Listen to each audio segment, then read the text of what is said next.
In 1969, Apollo 10 astronauts heard strange, whistling sounds orbiting the moon out of contact with Earth. The lunar module descended to within 9 miles of the lunar surface, a crucial dress rehearsal for Apollo 11. Astronauts Cernan and Young described these as eerie sounds, with Young remarking, "Nobody will believe us."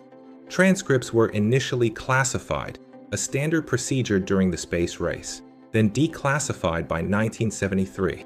NASA explained the sounds were VHF radio interference between the lunar and command modules, creating beat frequencies. This mission paved the way for Apollo 11, showcasing humanity's relentless drive to explore the unknown.